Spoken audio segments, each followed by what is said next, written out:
Bueno, mis amados, ¿cuántos vinieron a escuchar palabra? Vaya a segunda carta de Crónicas, por favor. Segunda carta de Crónicas. Capítulo 6, por favor. Y damos gracias allá donde tú nos escuchas, donde tú nos estás escuchando. Creemos que Dios ministrará nuestros corazones y tu corazón. Padre bendito, gracias. Yo mengo, me escondo detrás de ti, que seas tú, Espíritu Santo de Dios, ministrando nuestras vidas y a aquellos que nos escuchan, donde nos están escuchando, Padre. Bendito Rey, bendice esas personas allá donde nos escuchan, amado Rey. Y que la palabra tuya ministre sus corazones y que llegue hasta lo más profundo, Señor, de su ser, y que haya, Señor, una transformación en su vida, Padre. Lo creemos, Padre, en el nombre poderoso de Cristo Jesús. Amén y amén. Segunda de Crónicas, capítulo 6, verso 18, dice así el Señor. Segunda de Crónicas, capítulo 6, verso 18. Dice así la palabra del Señor en el nombre del Padre, del Hijo y del Espíritu.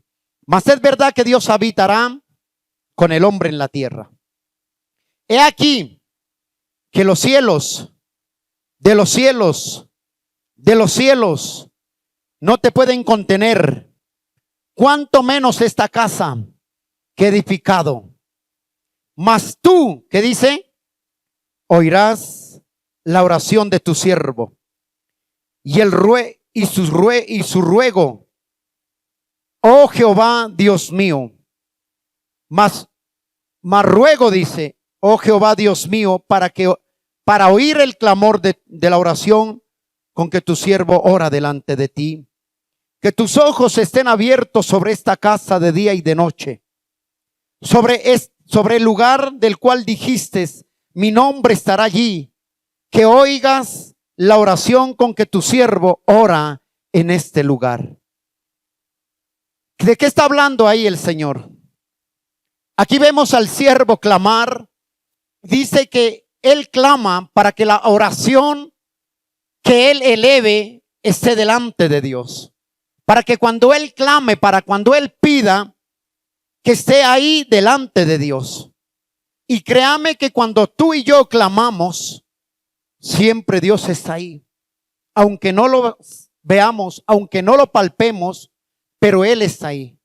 Está escuchando tu oración, escucha tu clamor, escucha nuestro clamor. Y cuando nosotros miramos ahí, nos damos cuenta que Dios es perfecto. Mira lo que dice el verso 11, ahí de segunda de Samuel, verso 11. Dice, y en ella, ¿en cuál? En la casa. Pero míralo desde el 10. Y Jehová ha cumplido su palabra. Ahí en donde estamos, capítulo 6, verso 10. Dice, y Jehová ha cumplido su palabra que había dicho, pues me levanté yo en lugar de David mi padre, y me he sentado en el trono de Israel como Jehová había dicho, y he edificado casa al nombre de Jehová, Dios de Israel. Y en ella he puesto el arca, en la cual está el pacto de Jehová que celebró con los hijos de Israel. ¿Qué había ahí? El arca. ¿Qué significa el arca? El arca del pacto significa ¿qué? La presencia del Señor. Hay algo que entender, que el pueblo de Israel por un tiempo pierde esa presencia del Señor, pierde esa arca del pacto, pierde el tiempo, pierde la comunicación con Dios. Ya Dios no les hablaba. ¿Por qué no les hablaba ahí? ¿Por qué perdió el arca del pacto? ¿Por qué los filisteos robaron el arca del pacto? ¿Por qué? Porque el pueblo de Israel había hecho lo malo delante de Dios. Y siempre estaba haciendo lo malo delante de Dios. Y por eso el arca de Dios, el arca del pacto, la presencia de Dios, fue quitada del pueblo de Israel.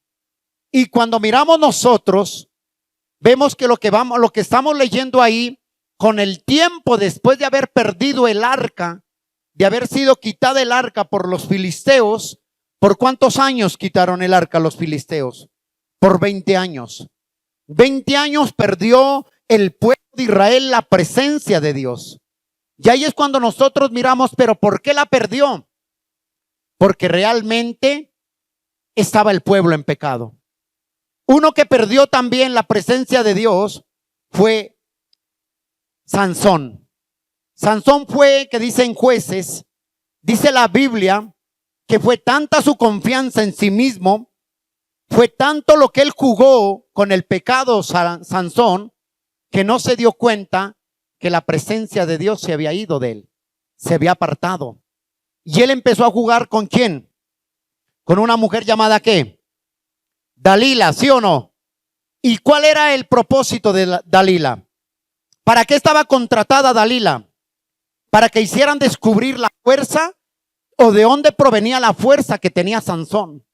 Y Sansón empezó a jugar de una forma y de otra. Y Dalila le decía, ay, es que usted no me ama. Si usted me amara, ¿por qué no me descubres la verdad? Tú ya no me amas. Sansón, tú no me amas. Si me amaras, me lo demostraras. Y Sansón le dijo, ¿y cómo quieres que te lo demuestre?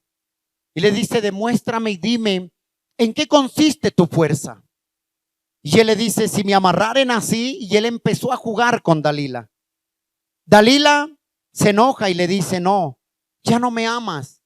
Y al último Sansón, como creyó que las otras veces Dios lo había librado, lo había ayudado, cada vez que lo ataban, decía Dalila, los filisteos están sobre ti, Sansón. Y Sansón rompía las sogas, rompía lo que lo tenía atado, como lo ataban. Pero llegó un día en que la presencia de Dios se fue de Sansón. Fue tanto que él empezó a jugar con la presencia de Dios, con el arca del pacto, que llega el tiempo en que Sansón, cuando le descubre a Dalila que la fuerza que él tenía, que provenía del Espíritu Santo, era ¿por qué? Porque nunca había pasado tijera sobre su cabeza. La fuerza no era el cabello. La fuerza era que Sansón estaba consagrado, estaba apartado para Dios. Era porque Dios lo había llamado. Pero Sansón empezó a jugar tanto con la presencia de Dios que cuando le descubre el secreto, el verdadero secreto a Dalila, Dalila le corta el cabello y le dice, Sansón, los filisteos están sobre ti. Cuando Sansón pensó salir de donde estaba, ya no fue posible. ¿Por qué? Porque la presencia de Dios se había apartado, lo había dejado, se había ido.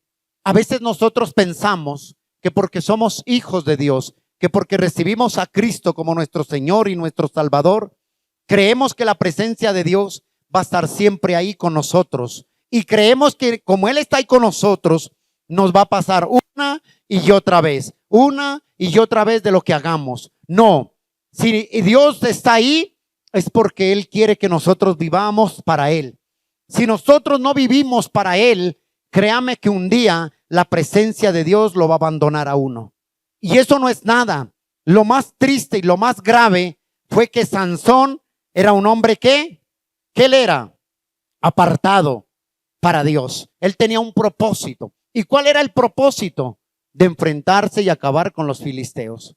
Pero fue tanto el juego que Sansón tuvo con el pecado.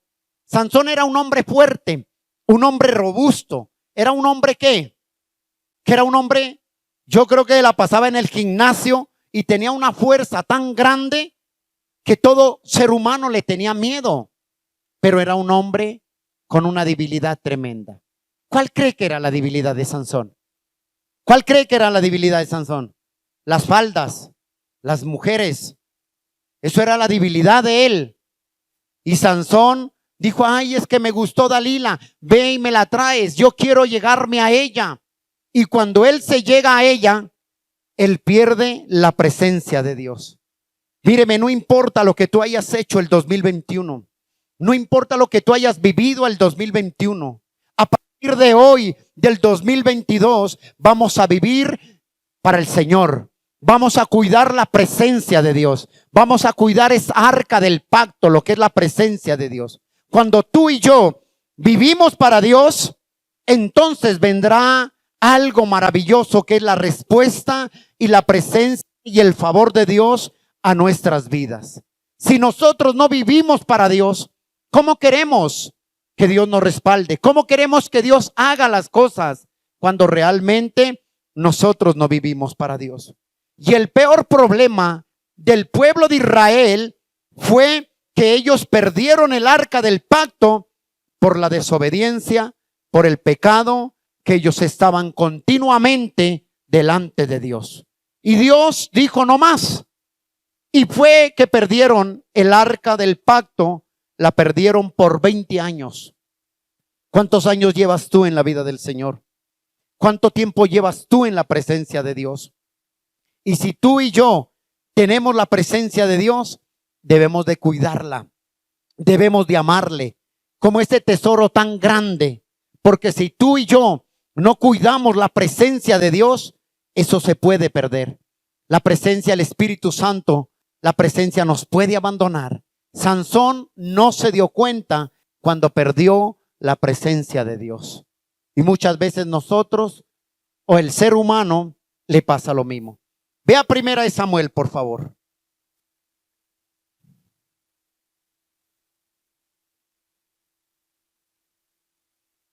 Vea primera de Samuel, por favor.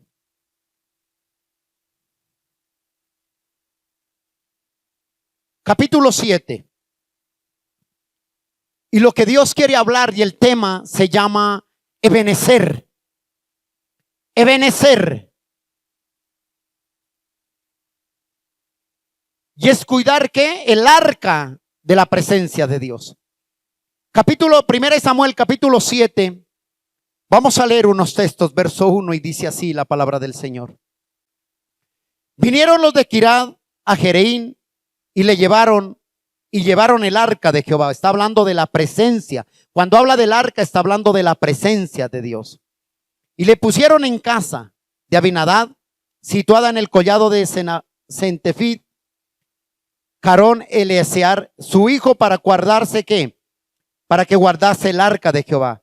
Desde el día que llegó el arca de Querín a Jerín, pasaron ¿cuántos? Muchos días. ¿Cuántos años pasaron? 20 años. Y toda la casa de Israel lamentaba en pos de ello. Perdieron la presencia. Pero mire, aquí levanta un hombre llamado ¿quién? Samuel. Verso 3 dice: habló Samuel a toda la casa de Israel diciendo: si de todo vuestro corazón os volviereis a Jehová, quitad los dioses ajenos de Astarot de entre vosotros, y preparad vuestro corazón a Jehová, y solo a él servid, y os librará de la mano de los filisteos. Entonces los hijos de Israel quitaron a los Baales, Astarot, y sirvieron a Jehová. Aquí vemos al pueblo de Israel, porque ellos pierden el arca del Señor. Porque ellos pierden el arca del pacto.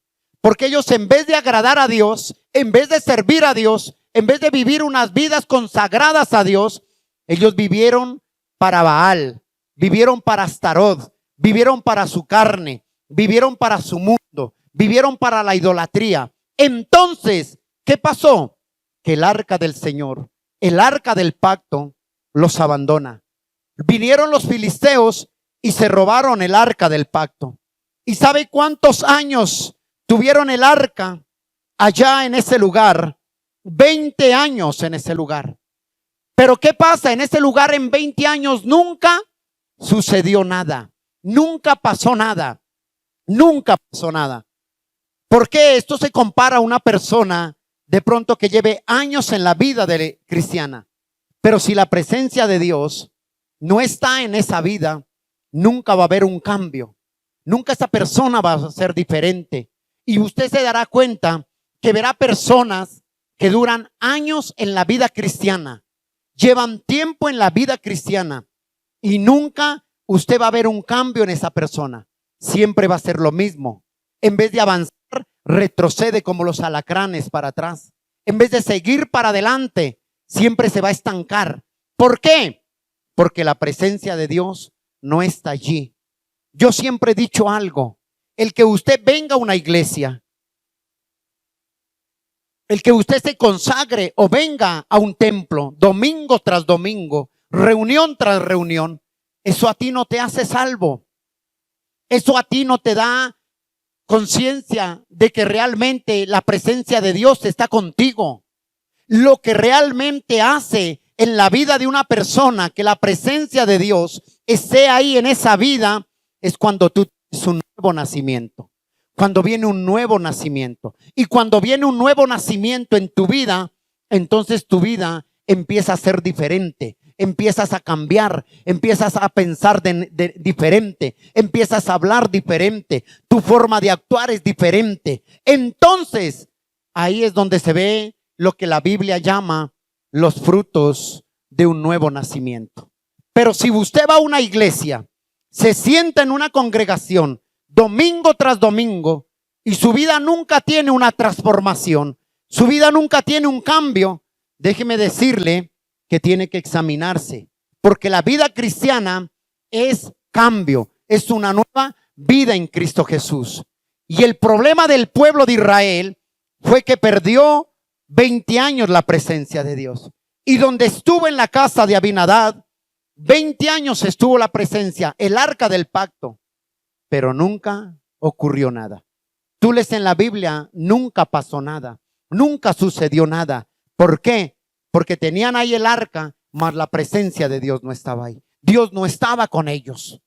Y muchas veces nosotros decimos, yo estoy en el Señor, yo estoy consagrado al Señor, pero nunca se ve frutos en la vida de esa persona.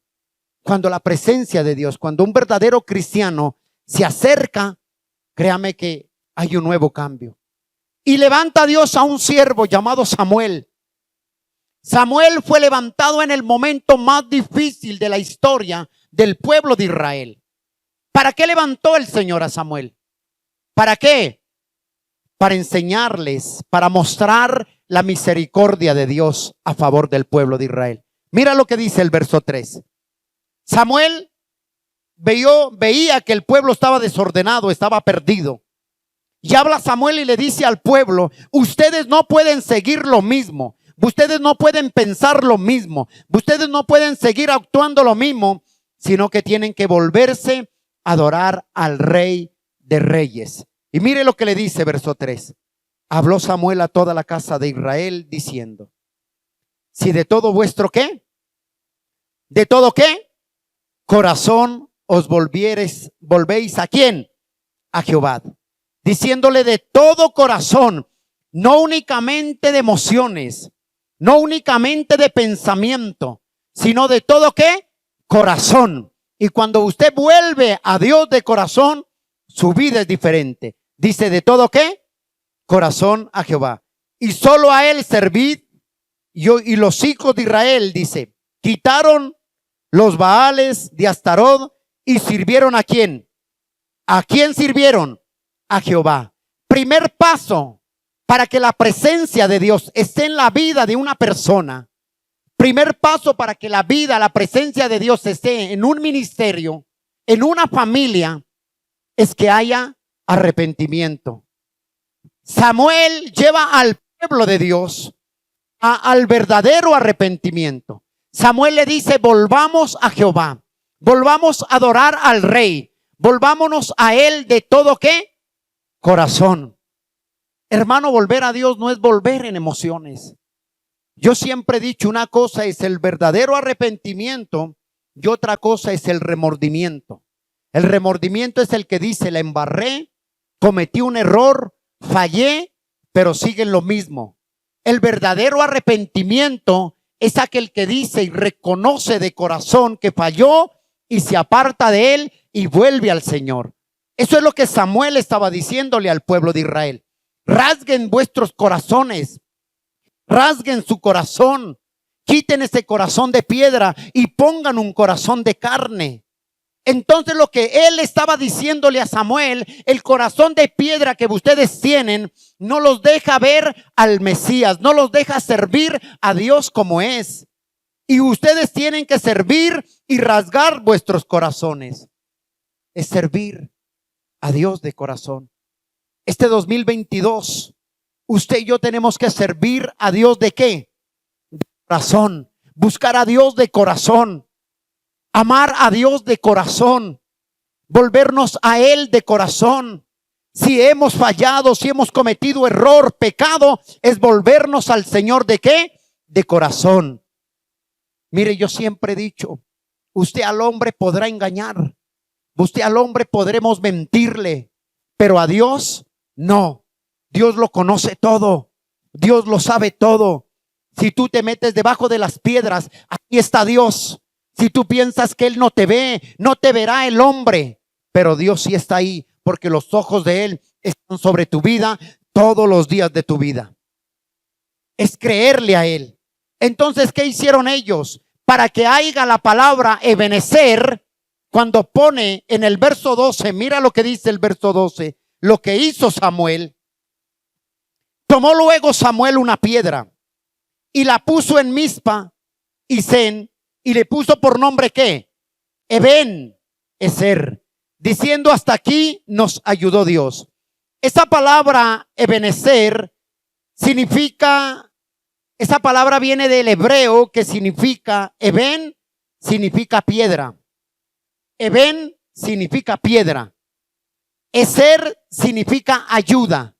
O sea, en otras palabras, lo que Samuel levantó esa piedra significa piedra de ayuda, significa piedra de socorro.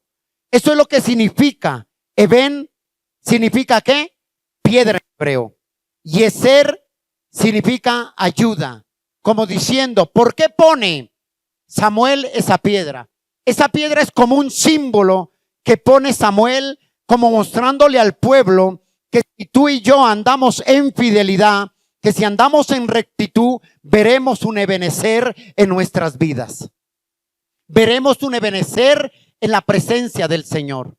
Samuel estuvo diciendo, 20 años perdieron la presencia del Señor, pero hoy los invito a que vengan al arrepentimiento, y después de que haya el arrepentimiento, Samuel levanta una piedra, y esa piedra significa: hasta aquí nos ayudó el Señor. Pero también significa, Eben significa en hebreo piedra. El significado de Ebenezer es piedra y ayuda. Amén. Ahora sí, primero. Segundo, lo que hace Samuel. Mira lo que hace ahí Samuel. Verso 5 al 9, por favor. Y Samuel dijo: reunid a todo Israel en Mizpa, y yo oraré por vosotros a Jehová. ¿Y qué más dice? Y se reunieron en Mizpa y sacaron agua y la derramaron delante de Jehová. El sacar el agua, esto significa arrepentimiento, ¿no? Eso significa, dice, y ayunaron aquel día y dijeron: allí contra Jehová hemos pecado. Y juzgó Samuel a los hijos de Israel en Mizpa. Y cuando oyeron los filisteos a los hijos de Israel que estaban reunidos en Mizpa, subieron los príncipes de los filisteos contra Israel. Y al oír esto, los hijos de Israel tuvieron ¿qué? Temor de los filisteos. Entonces dijeron los hijos de Israel: ¿a quién? A Samuel: no ceses de ¿qué? De orar por nosotros. No ceses de clamar, no ceses de interceder a Jehová nuestro Dios para que nos guarde de la mano de ¿quién? De los filisteos. Y Samuel, ¿qué dice? Tomó un cordero de leche y lo sacrificó entero en holocausto a Jehová, y clamó Samuel a Jehová por el Israel, y Jehová, ¿qué pasa? Le oyó. Segundo, lo que Samuel le dice al pueblo de Israel, primero para que haber un Ebenezer, primero para que la presencia de Dios esté en tu vida, que venga a tu vida. Si la has perdido, lo primero que hay que hacer es que tiene que arrepentirse. Para sentir la presencia de Dios, hay que arrepentirse. Lo segundo, tiene que ser una persona de oración. Y Samuel era un hombre ¿de qué? De oración. Era un hombre que creció en el templo. Era un hombre que creció con los hijos de Elí. Estaba en el templo de Elí, ahí en el templo. Samuel dormía en el templo. Yo creo que hasta comía en el templo. Pero Samuel sabía que era un hombre ¿de qué? De oración. ¿Cómo lo vemos? Desde el vientre de su madre. ¿Quién era la madre de Samuel? Ana. Y ella era estéril, ¿sí o no? Y Ana todos los días oraba al Señor. Y le decía, Señor, si tú me dieres un hijo y lo dedicares delante de ti y lo pusieres, entonces, dijo el Señor. Ana decía, yo lo dedicaré delante de ti todos los días y estará consagrado a ti. Hay algo que entender esto. Ana era estéril, pero clamó un hijo, y cuando Dios le da un hijo, nunca Ana dejó de orar, sino que siempre iba todos los domingos o los días al templo a darle gracias a Dios por su hijo Samuel. Y Samuel empezó a crecer. ¿Por qué vemos a Samuel que era un hombre de oración? Porque vemos que era un hombre crecido bajo los principios y los parámetros bíblicos. Era un hombre que permanecía en la vida, en la vida de él era una búsqueda del Señor. Y eso fue lo que lo llevó y lo preparó para el día de mañana ser profeta, ser juez y ser sacerdote del pueblo de Israel. Eso fue lo que pasó en Samuel. ¿Qué tenemos que hacer nosotros? El segundo es oración. Mi pregunta es, ¿qué tanto oras tú? ¿Cómo es tu oración delante de Dios? ¿Cómo es la oración tuya en Él? ¿Qué tanto tiempo dedicas a Dios en oración? ¿Qué tanto le buscas en oración? ¿Aún en los momentos duros vuelves a Él? ¿En los momentos difíciles le clamas a Él? ¿En los momentos de tempestad vas a Él? ¿En los momentos de desierto buscas a Él? Eso es lo que quiere Dios de nosotros hoy en día. Él quiere un pueblo que se levante en oración. Él quiere un pueblo que se levante en guerra espiritual, no en guerra en la casa, no, entre familia, sino en guerra, ¿qué? Espiritual. Eso es lo que quiere Dios de nosotros. Es que nos volvamos a ¿qué? A clamar. Y ya algo que puede permitir que vuelva la presencia de Dios a un hogar, a una familia, a una casa, que vuelva la presencia de Dios a un ministerio, es que todos volvamos a orar de nuevo. Es volver a clamar. ¿Hace cuánto usted no ora como oraba al principio? ¿Cuánto usted perdió ese tiempo de oración en su vida? ¿Hace cuánto lo perdió? A veces dejamos de orar. Creemos que orar 5 o 10 minutos ya lo es todo. Yo creo que cuando uno va a orar 5 minutos, yo creo que ni siquiera alcanza a saludar al Señor y ya terminó la oración. Mi pregunta, ¿cómo quiero ver un Ebenezer? ¿Cómo quiero ver la ayuda de Dios en mi vida cuando realmente me cuesta orar? Cuando realmente me cuesta venir al Señor y postrarme a Él para poder ver la mano de Dios en mi vida. Yo tengo que aprender a ser una persona ¿de qué? De oración. De oración. ¿Y qué decía el Señor? Cuando leímos en Crónicas, ¿qué decía? Y yo te pido, Señor, que ahora tus oídos estén atentos y tus ojos estén atentos sobre este lugar en la casa, cual yo elevo una oración, tu siervo, día y noche. Eso fue lo que leímos al principio, ¿sí o no? Día y noche. Pero quiere que le diga algo. En los momentos difíciles a veces es duro orar. En las pruebas a veces es duro orar. Porque a veces el enemigo, el plan del enemigo, es debilitarnos en el momento de la prueba, es debilitarnos en el momento más duro en la oración. Este es el plan del enemigo. Debilitar a una persona ¿en qué? En la oración. Tercero, verso 10 al 12. Mire lo que dice ahí el Señor.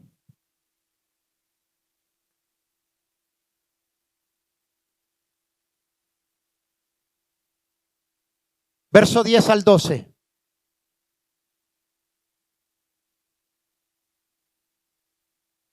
Tercero.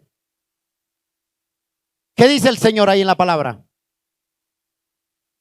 Dice verso 10. Y aconteció que mientras Samuel sacrificaba el holocausto, los filisteos llegaron ¿para qué? Para pelear contra los hijos de Israel. Mas Jehová tronó en aquel día con gran estruendo sobre ellos, sobre los filisteos, y los atemorizó. Y fueron vencidos delante de Israel, Y saliendo los hijos de Israel de Mizpa, siguieron a los filisteos hiriéndoles hasta abajo de Bet-car. Y tomó luego Samuel una piedra y la puso entre Mizpa y Sen y le puso por nombre Eben-ezer, diciendo: hasta aquí nos ayudó Dios. Tercero, primero, para poder poner Samuel esa piedra, tuvo que llevar al pueblo a dos pasos. ¿Cuál fue el primero? Arrepentimiento. Si no hay arrepentimiento, Samuel no había podido poner esa piedra como símbolo de agradecimiento a Dios. Primero fue arrepentimiento. Segundo, ¿fue qué? Oración. Si no hay arrepentimiento, no hay oración, ¿cómo usted va a levantar las manos y decir: Dios, aquí estoy yo? Cuando realmente usted, su vida está desordenada. Cuando realmente usted, su vida es un caos. Cuando está en desorden. ¿Cómo Dios se va a glorificar en una vida que está en desorden para traer victoria sobre tus enemigos? No lo va a hacer. Para que haya victoria en tu vida sobre tus enemigos, lo primero que tiene que haber en una persona es ¿qué? Arrepentimiento. Y cuando realmente usted y yo se arrepiente de estar ahí, es donde ustedes entienden que el verdadero arrepentimiento es que ustedes van a sentir la presencia de Dios. Es que ustedes sienten la presencia de Dios cuando hay un verdadero arrepentimiento. Si no hay un verdadero arrepentimiento en la vida de una persona, ¿qué va a sentir usted? ¿Qué va a hacer usted? ¿Cómo va usted a esperar la ayuda de Dios cuando realmente está en pecado? Samuel le dijo: arrepiéntanse para ver lo que Dios puede hacer en la vida de una persona. Le dijo: y si la presencia de Dios, el arca del pacto, fue quitada de ustedes, fue porque ustedes estaban sirviendo en pecado, queriendo seguir a Dios en pecado. Y por eso es que la presencia de Dios los había abandonado. ¿Qué dice ahí? Tercero, lo que hubo fue victoria. Victoria les dio. Pero ¿por qué viene la victoria de Dios en el pueblo de Israel? ¿Por qué vino? Porque hubo ¿qué? Arrepentimiento. Porque hubo ¿qué? Un clamor. Porque hubo oración. Y entonces, mientras el pueblo estaba afligido, ¿qué le decían a Samuel? Samuel clama, Samuel ora tú a ellos. Samuel ora. Si ellos no se hubieran vuelto al Señor, créame que los filisteos los hubieran destruido. Si tú y yo no nos volvemos al Señor, no cerramos esas puertas, si no cerramos esas grietas, si no nos ponemos a paz con el Señor, créame que el Señor no va a pelear por ti y por mí. Él no peleará por una persona que esté en pecado, al no hacer que tome una determinación y rasgue su corazón y se vuelva en arrepentimiento a Dios. Entonces dice Dios que oirá esa oración. Verso 13 al 14, por favor. Cuarto. 13 al 14. Y así fueron sometidos los filisteos y no volvieron más a entrar en el territorio de Israel. Y la mano de Jehová estuvo contra los filisteos todos los días ¿de qué? De Samuel. Y fueron restituidas a los hijos de Israel las ciudades que los filisteos habían tomado a los israelitas desde Crón hasta Gad. E Israel libró su territorio de mano ¿de quién? De los filisteos. Y hubo ¿qué? Paz. Cuarto paso, paz. ¿Cuándo trae paz Dios? ¿Cuándo trae paz Dios a un pueblo? ¿Cuándo trae paz a una persona? Cuando hay ¿qué? Cuando hay un verdadero arrepentimiento. Cuando viene la paz de parte de Dios a tu vida, es cuando tú vives para Dios. Entonces hay paz en ese hogar. Entonces hay paz en esa casa. Si tú no vives en arrepentimiento, en santidad para Dios, si tú no te cuidas, ¿cómo va a haber paz en tu casa? Dios no va a estar ahí. ¿Por qué? Porque mira lo que dice, no pierdas a Samuel, mira Éxodos capítulo 23.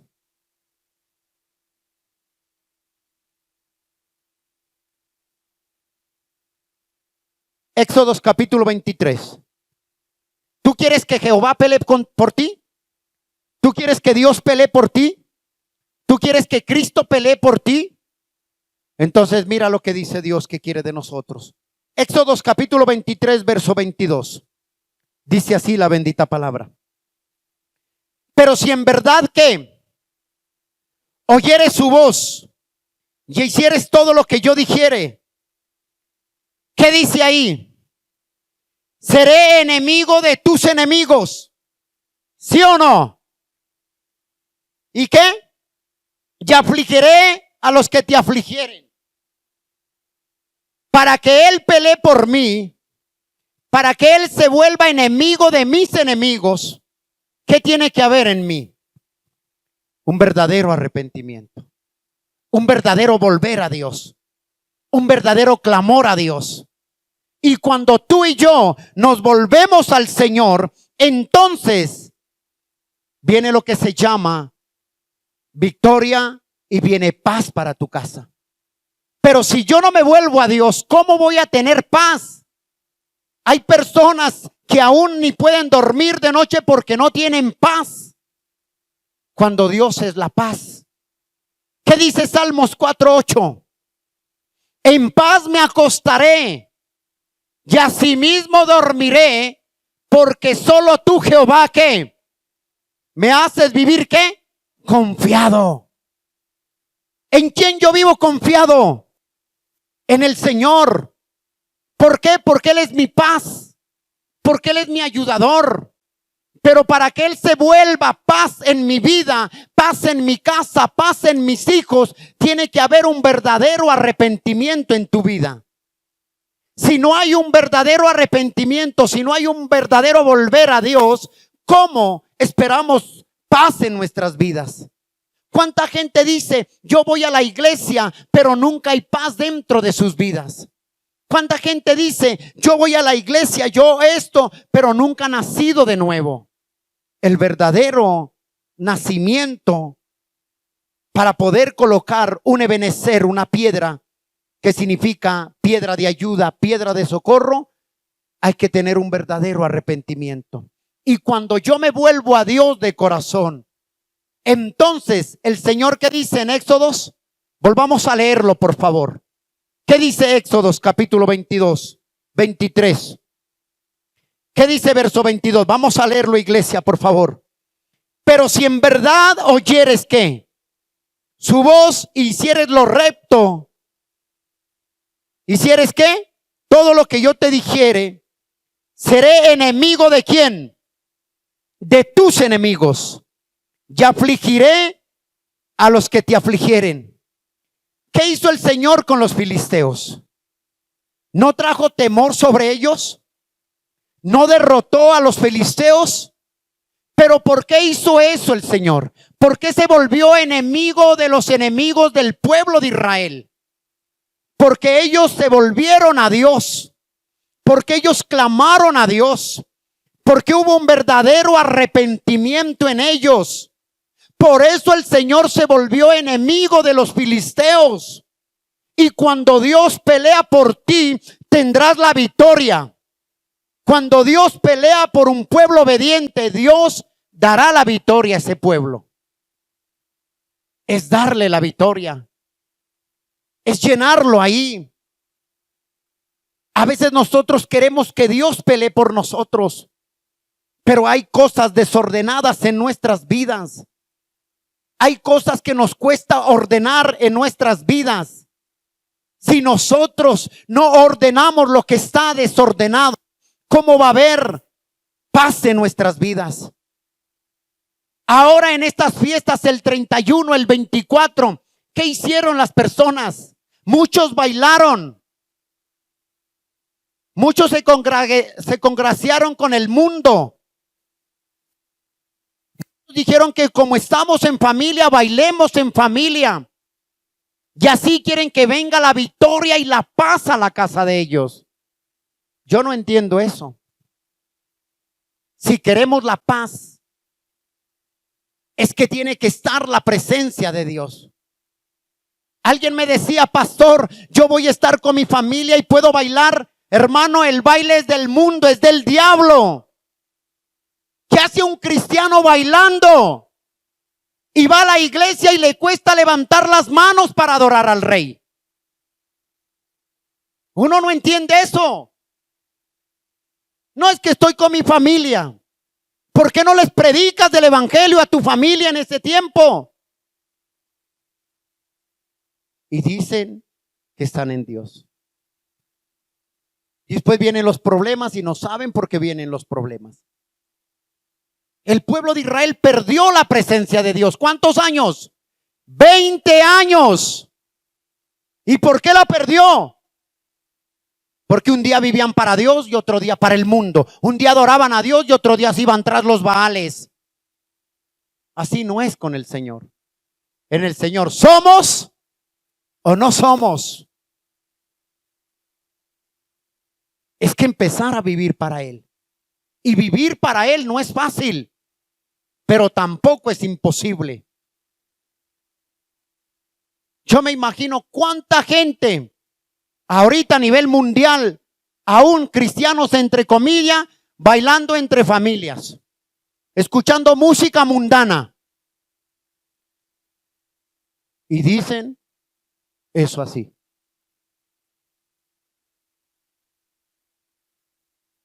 Míreme, si tú quieres ese texto de Éxodo 23, capítulo 23, verso 22, que el Señor se vuelva enemigo de tus enemigos, tienes que tener un verdadero arrepentimiento y vivir para Dios. Dice el verso 22. Dijo, y si oyeres, ¿qué? Estas palabras, si te os volvieres, ¿a quién? A Él. Entonces dice, yo me volveré enemigo de tus enemigos. ¿Y qué hará el Señor con tus enemigos? Los afligirá, los derrotará, los destruirá. ¿Pero cuándo? Cuando yo vivo para Dios. Cuando yo vivo para Dios. Cuando yo cuido mi forma de hablar. Entonces, para que haya victoria y haya paz, tenía que haber ¿qué? Arrepentimiento. Arrepentimiento. No, que hermano, que yo estoy luchando. Gente, adulto, joven, que lucha escuchando música del mundo, basura del mundo, y creen que Dios les va a dar la victoria. No. Mire, este año 2022 tenemos que aprender a purificar nuestros ojos, a lavar nuestros oídos y a tener un verdadero arrepentimiento para Dios. Mi pregunta es, ¿qué hacemos nosotros como instrumentos de Dios? ¿Qué hacemos como instrumentos de Dios? Que somos separados para Dios, servimos un día a Dios como instrumentos y otro día nos convertimos como instrumentos del mundo, como instrumentos del diablo. ¿Será que sí? ¿Qué dice la Biblia? De una sola fuente no puede producir, no pueden salir dos clases de agua. No puede salir dulce ni agua salada. ¿Qué dice la Biblia? No puedes amar a dos señores, amarás a uno y aborrecerás ¿a quién? A otro. ¿Qué comunión tiene la luz con las tinieblas? Ninguna. Cuando realmente nosotros somos puestos, ¿por qué? Por luz, para que alumbremos en medio de las tinieblas. Pero es triste ver cómo la iglesia de Jesucristo, en vez de alumbrar entre las tinieblas, se hace partícipe de las tinieblas. Es delicado. Míreme, iglesia. Usted dirá que el pastor le da duro a uno. No, esto no es el pastor. Esto es el Señor. ¿Y sabes por qué lo hace? Porque Él quiere un día venir por su iglesia y que estemos preparados para ello. Si no estamos sin santidad, nadie verá a Dios. Nadie verá a Dios. Nadie verá a Dios. Nadie verá a Dios, dice la palabra, si no vivimos en santidad. ¿Quieres que terminando acá? ¿Quieres que el Señor se vuelva enemigo de tus enemigos?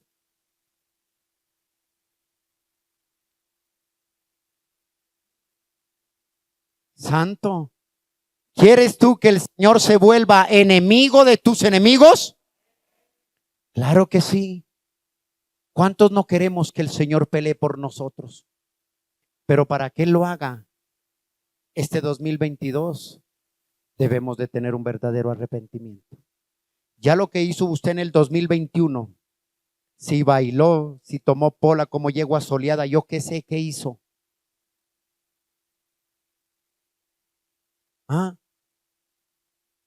Pero si usted cometió un error, lastimó el corazón de Dios, este año ya no lo hagamos.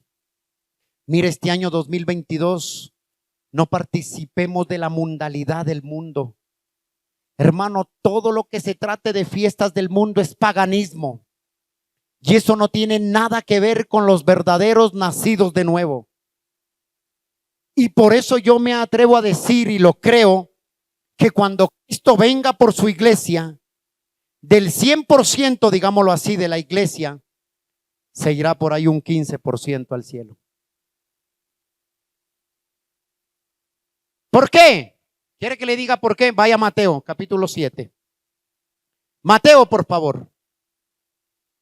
Ve al libro de Mateo, capítulo 7, por favor. Y ahí es donde tú vas a entender y dirás, sí, es verdad, es la palabra de Dios. Mateo capítulo 7. ¿Qué dice el Señor? A veces es duro, porque a veces nos gustaría escuchar otras cosas. No, lo que Dios está haciendo es preparando una iglesia. ¿Para qué? Para el rapto, para su venida. Y si como iglesia no nos preparamos, créame que más de uno, si no nos preparamos, si no nos alistamos, se quedará. Mateo capítulo 7, verso 21, ¿qué dice, por favor? ¿Qué dice ahí, por favor? No todo, o sea, no todos los que van a una iglesia, no todos los que participan domingo a domingo, no todos los que oran, dice, no todos los que me buscan. Ahí está hablando, dice, no todos el que me dice Señor, Señor, que entrará en el reino de los cielos.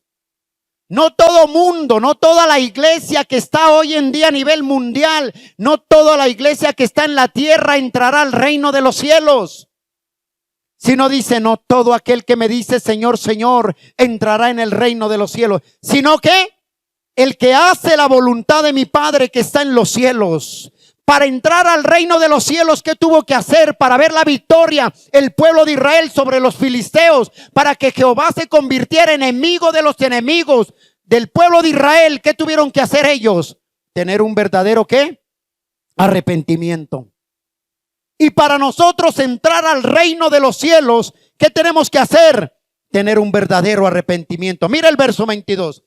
Muchos me dirán en aquel día, Señor, estuvimos domingo tras domingo, leíamos la Biblia, nos postrábamos de rodillas y estábamos contigo, Señor.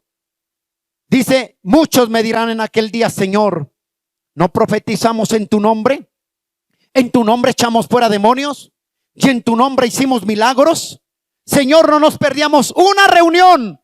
¿Y qué les dice el Señor?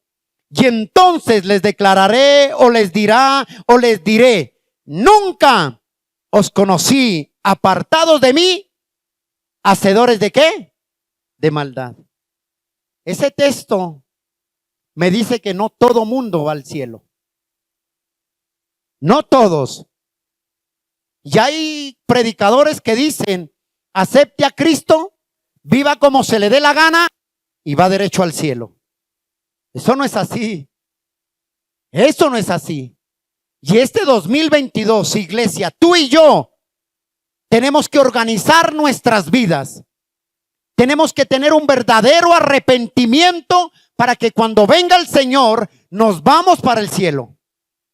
Si no hay un verdadero arrepentimiento, si no hay una vida en santidad, consagrada para Dios, si no hay una vida que haya muerto al mundo, sino que el mundo le guste, te quedarás para entonces.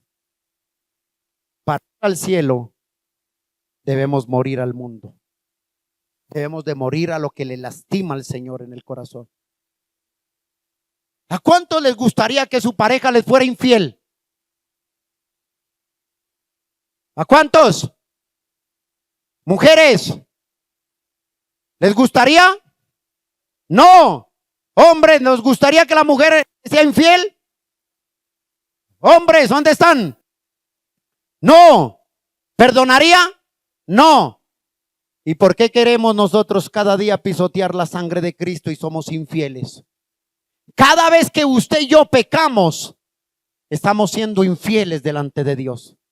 Y si queremos nosotros que el ser humano no nos falle, no nos lastime, y eso nos duele, pero sí queremos fallarle y serle infiel a Dios. Yo me imagino ahorita este 31, ¿cuántos allá bailando con el diablo? Amacizados con el diablo ahí. Es triste. Eso se convierte en infidelidad. ¿Y sabe cómo lo llama la Biblia? ¿Sabe cómo estaba el pueblo de Israel? Dice la Biblia, cuando tú sigues leyendo más adelante, dice que el pueblo estaba viviendo una vida de prostitución. Se prostituyeron. Es tremendo. Prostituirse. ¿Cuántos critican las personas que trabajan en la calle? Ustedes saben. Y ustedes a veces pensamos lo peor de esas personas, ¿sí o no? ¿Y qué pensará Dios cuando nosotros pisoteamos la sangre de Él? Cuando nos congraciamos con el mundo, abrazamos el mundo, queremos coger las fiestas del mundo y celebrar con el mundo, cuando nada que ver tiene Dios con ello. Termino aquí. Mis amados, si hoy tú y yo hemos fallado, este 2022 es de ponernos a paz con Dios. A paz con Dios. ¿Quieres experimentar la victoria de Cristo en tu vida? ¿Quieres experimentar la paz de Dios en tu vida? Llévate estas 3 cosas, 4 a la vez. ¿Quieres que haya un ebenecer en tu casa? ¿Quieres que Dios sea tu ayuda, tu ayudador, piedra de socorro, piedra de ayuda? ¿Quieres que haya victoria en tu casa? ¿Quieres que haya paz en tu casa? Entonces vivamos para Dios. Si vivimos para Dios, veremos esas cosas.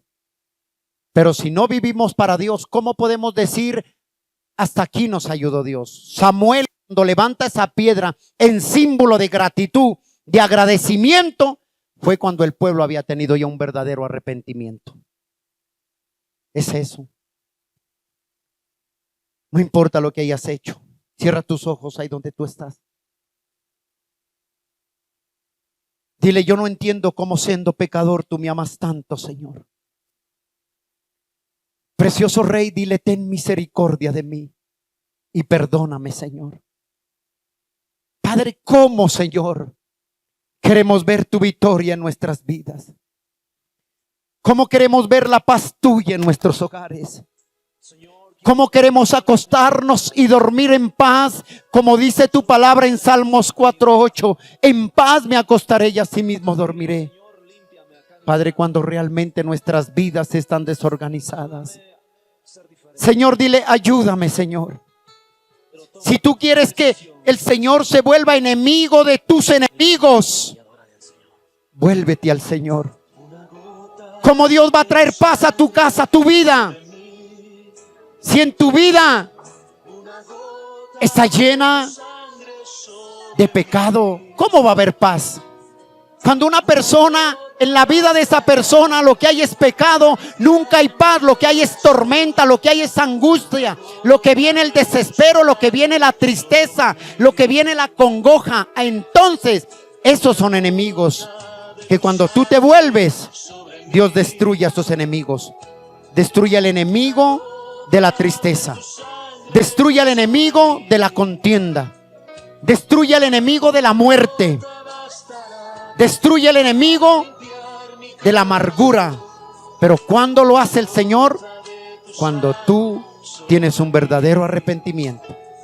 Si no hay un verdadero arrepentimiento, si no ordenamos tu vida y mi vida, los enemigos lo alcanzarán y lo destruirán.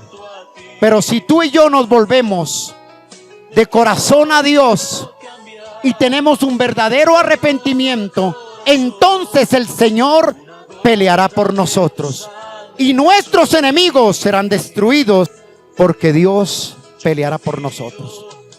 Gracias por escuchar este mensaje, esperamos que haya sido de edificación para tu vida. Somos la Iglesia Cristiana Abre tus Ojos a la Luz de Cristo. Dios te bendiga. Si necesitas oración o quieres comunicarte con nosotros, escríbenos al WhatsApp 324-391-2394. 324-391-2394. Suscríbete a nuestro canal de YouTube y Spotify, donde encontrarás más mensajes como este. Dios hablará a tu vida y serás fortalecido en fe. Síguenos en Facebook e Instagram, encuéntranos como Iglesia Abre tus Ojos. Dios te bendiga.